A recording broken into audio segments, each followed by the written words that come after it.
school, I read all of the Click books. And if anyone doesn't know what the Click books are, they're a preteen novel series about a group of obnoxious, catty girls who named their clique. So naturally, being so inspired by this book, my middle school clique named our group. So I was the A in SMAC, which stood for Sophia, Melissa, Alexa, Kate, and Catherine. And these were the best friends I'd ever had. And we did sleepovers together, and we hung out, always sat together at lunch. We did everything together. We made music videos. And in these music videos, we would always be dressed in head-to-toe Juicy Couture. But it was 2008, so that was kind of cool then. But Sophia was so bubbly, and Melissa was the funniest person you'll ever meet. All of the boys loved Catherine, and Kate was just the total sweetheart. And I was the shy one. And I'd hope now that someone said to my college friends, Alexa used to be really shy when she was in middle school, I'd hope is not true. And I don't know why I was so timid, but I think it's because when you're in middle school, you're obsessed with this idea of being normal. And you're just obsessed with this idea of fitting in and not doing anything different. And like these girls in the book, I just wanted to be cool in my clique, and so that translated itself into this timidness. But being in a group of girls was not new to me, because I have all sisters. I have an older sister and a younger sister. And together, we are three of the most opinionated, passionate, outspoken girls you'll ever meet. And that's a great thing. But for some reason, my other two sisters knew how to bring this out of the house, and I couldn't. But I would get home from school, and I would sit at the table with my mom, eat my snack, rip into everything that went wrong with my day, not hold anything back, but I couldn't do it around my friends. And as I was in middle school, I was coming up to this milestone in my life, which I'm sure a lot of the WashU population in particular might be familiar with, but I was coming up to my bat mitzvah. And it just, in the Jewish tradition, your bat mitzvah is when you're becoming a woman. So it seems like this great opportunity to me to really be myself and let out this vibrance and this sarcasm and this sass that I had. And I told myself, I'm going to have this party, it's going to be the embodiment of me. So I start planning my bat mitzvah, and we go to the party planner. And now I think the way that a lot of this would happen with other normal 13-year-olds would be they'd sit down, the party planner would say, do you have an idea of a theme? And my sister's theme was musical theater. So she told, yes, I want to do Broadway, and the party planner ran with it. And maybe it's because I was so ready to just let myself out, or maybe it's because I'm in Sam Fox and I just was already ready to be creative, but I sit down and she says, okay, do you have any ideas of your theme? Like, not a second of hesitation. I go, yes, my theme will be travel, but I want no flags. I want sparkly pink Eiffel Towers. And the party planner is probably sitting there looking at this girl across from her being like, oh dear God, you monster. But my mom, who's sitting next to me and has seen me at home, is just sitting there like, this makes a lot of sense. This is fine.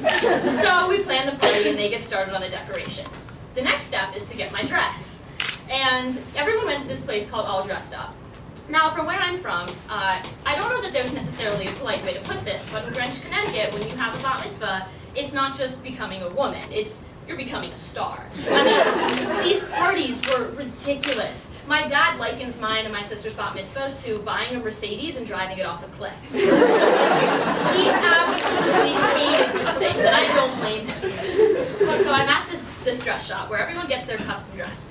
Meanwhile, the custom dress designer uses the same 3 dress patterns for everyone's gown. Like, everyone thinks they're getting something cool and normal, or something unique. It's just total foolery. So I'm trying on all these practice dresses in the dress shop, and I settle on this one dress that's this like tight bodice with this huge puffy Cinderella skirt, and I get it in this deep, deep shade of pink.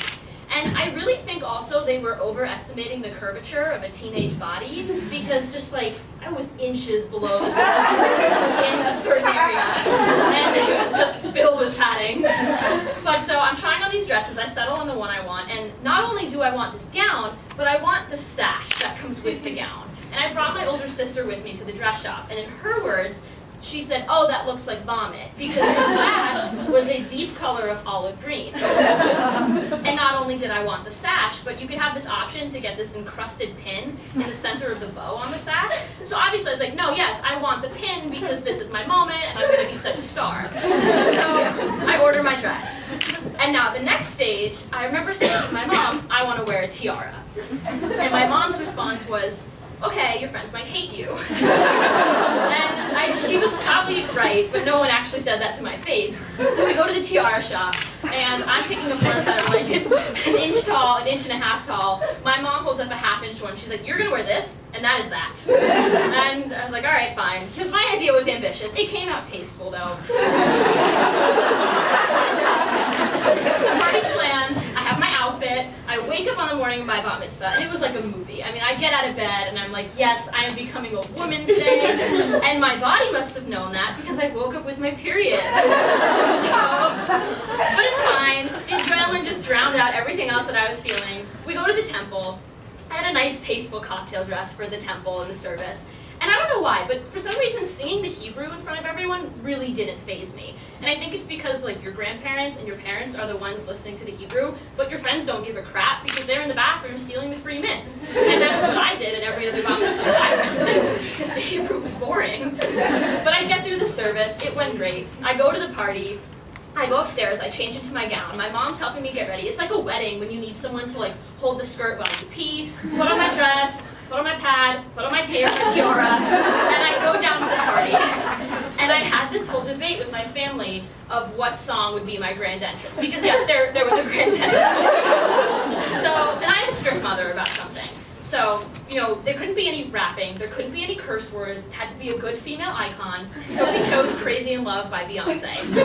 She's a wonderful icon. And I remember so clearly that I get downstairs, I'm ready for my entrance, and the dancers insisted on putting me on their shoulders.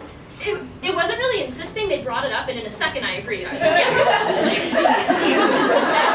I mean, my party was in mid-April, so it's like a mid-April 6 p.m. evening, and it's completely bright outside still, and this ballroom was all windows. And I remember this so clearly. I'm sitting up on the dancer's shoulders, Crazy in Love is playing, they walk me out into the party, and I look around, and I'm just like, holy shit.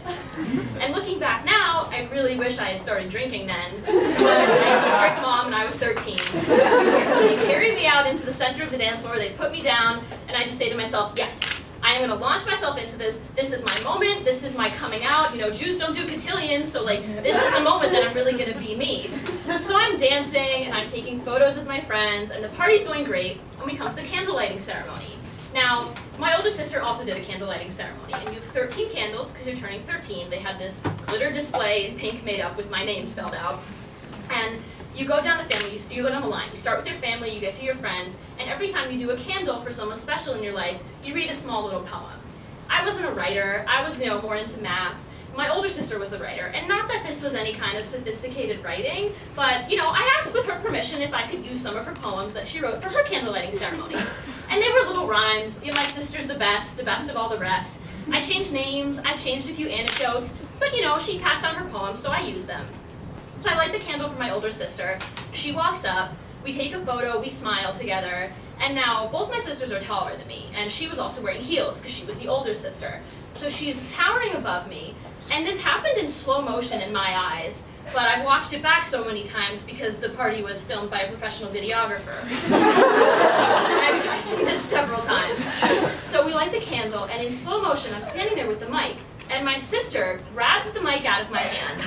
Now, mind you, this crowd is 250 people of every single person my family knows. Every relative, every friend, every family friend who would have been insulted had they not been invited, even though they don't want to be there. So she's taking the mic out of my hands, and I'm looking up at her, and I'm thinking, what is happening? What is happening? Maybe she'll make some kind of heartfelt toast to me. She grabs the mic, and we're all pretty sassy. She cocks out her hip, and she looks out on the crowd. She's like, if any of these poems sound familiar, it's because they are. She goes, tell them. And I'm standing there looking up at her, and I was a pretty skinny 13-year-old, and I'm in this dress with this massive bust, and I'm just drowning under dress and tiara, and I lock eyes with my mom, who's sitting at the front table, and the light's on her, and my parents' faces are just like, oh no, no, it's not happening. But it can't get worse, probably. And I'm standing there silent, so she grabs the mic again, and she goes, tell him. She holds it out in front of my face. And I don't know what to do, so I just stand there. She's like, you stole my poems. And it's not ending. And she puts the mic back out in front of my mouth, and I just go, I stole her poems. And it just wasn't this moment. It wasn't this shy Alexa out of the gate at her party. And it was so mortifying. But the party kept going, and 5 minutes later, I forgot it happened. Everything else went flawlessly. The rest of the candles successfully went well. But I just remember looking back at this moment, and now I think it's so funny. And I'm glad it happened because I'm laughing about it, and I have a story to tell here at the Moth. My parents were livid. I mean, still, if you bring it up to my sister now, she'll storm out of the room. It's still a point of contention in my household. But I remember so clearly, in high school I had a teacher say to me that you'll get out of life what you put into it. And so I think the bat mitzvah was such a wonderful experience for me where I really just put a shit ton of glitter into it.